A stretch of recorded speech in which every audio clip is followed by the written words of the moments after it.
Hey guys, it's Brian and Andrew back for another Disc Golf Examiner disc review. And we have a special one from Innova today. Andrew, what do we got? We have the Innova Thunderbird in both the Star, well, the Splatter Star and the Champion Plastic.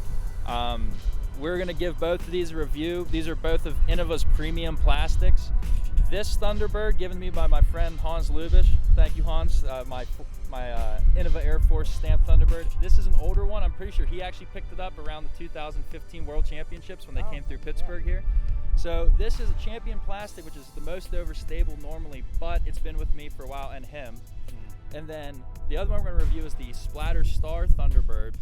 The Star Thunderbirds have become more popular recently with Jeremy Colling making them his touring, his signature series disc. So this one is our Nobulus Maximus stamped Thunderbird. Shout out Nate Langer.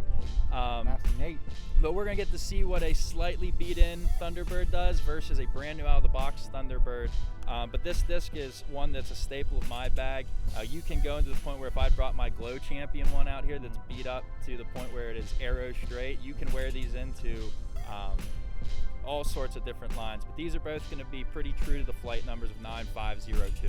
I found it for myself to be very overstable. I have never thrown it before today, but I hear the hype. I hear great things about the Thunderbird. For myself, for a lower arm speed player, I think it's good if you need a shot to go short or hook up or just die. So it's definitely for a lower arm speed player, maybe not so much, maybe a more beat-in one, yes. But what did you think of it for yourself for throwing it? Typically what I use it for, I carry 3 of them in my bag. I use newer ones, Champion or newer Star, for those long, smooth hyzer shots. I can get this disc out to 400 feet. I can get it out there around my destroyers, but it doesn't have, whereas the Destroyer is a very straight flight with a harder finish, this will just hold a soft hyzer. It's a nice, long, turning hyzer with a more penetrating straight skip. So I use it for that. And then I said, as it beats in over time, I have a Glow Champion one that I use. It flies almost like a fairway driver in terms of very straight, flip to flat, penetrating finish. Great in the woods. So for me, it's that 350 to 400 straight, maybe slightly overstable disc. Great. Well, we're going to go ahead and show you how we got to those conclusions. We'll start the thing off by going to the profile.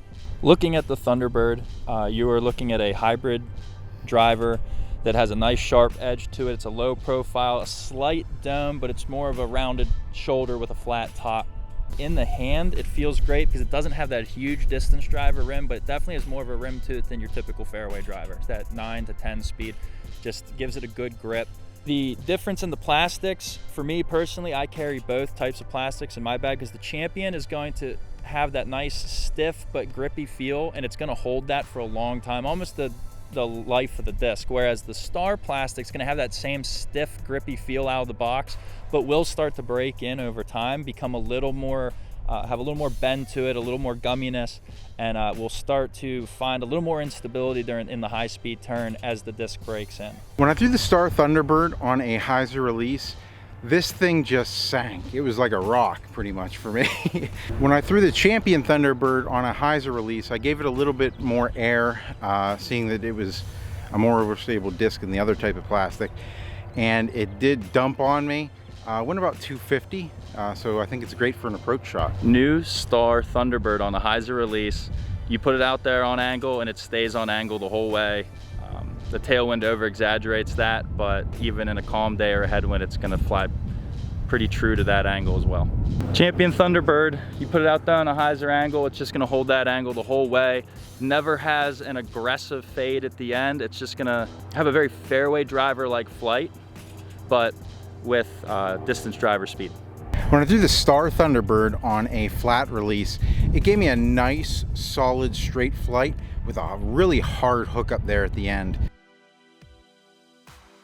The Champion Thunderbird on a flat release rode very similar to the Star. It flew nice and straight and gave me a really hard hook up there at the end. New Star Thunderbird flies exactly like you'd expect a Thunderbird to fly on a flat release, except with a little more of an overstable finish at the end because of the tailwind. But just like a Thunderbird, really straight flight, nice overstable finish. Champ Thunderbird on a very flat release, almost Anheuser. Got a nice right drifting flight. I threw it very low and it still didn't touch the ground till it was out around 325. And then big old skip at the end, but very straight penetrating skip, very similar to the fade if it's in the air. Skipped out to like 370. When I threw the Star Thunderbird on an Anheuser release, it rode out to the right real nice and then gave me that real nice hard hook up there at the end. Wind giving it a good push, went about 290 to 300. When I released the Champion Thunderbird on an Anheuser release, it rode over to the right, not quite as far as the other, but it did give me that nice hard hook up there at the end. Not quite as much push, went about 280, 275 maybe. That new Star Thunderbird on the Anheuser release pushed right for a little bit. I got a little nose up in the wind, but it still managed to turn to the right a touch, but then it got very stable at the end as it slowed down. Big skip, even with the turnover line, pushed out there. I'm about 390.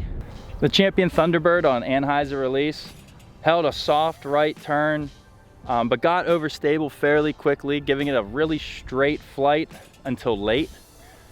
Then once the rotation slowed down, it faded hard left at the end, pushed out to about 380 or so. And that's how we threw the Innova Thunderbird in the Champion and Star plastic. Hope you guys enjoyed it. If you have any questions, leave them in the comment section below. We always love hearing from you guys. Remember to like us on Facebook, subscribe to us on YouTube, and share it. We always appreciate it whenever you do that. So until next week, keep banging those chains.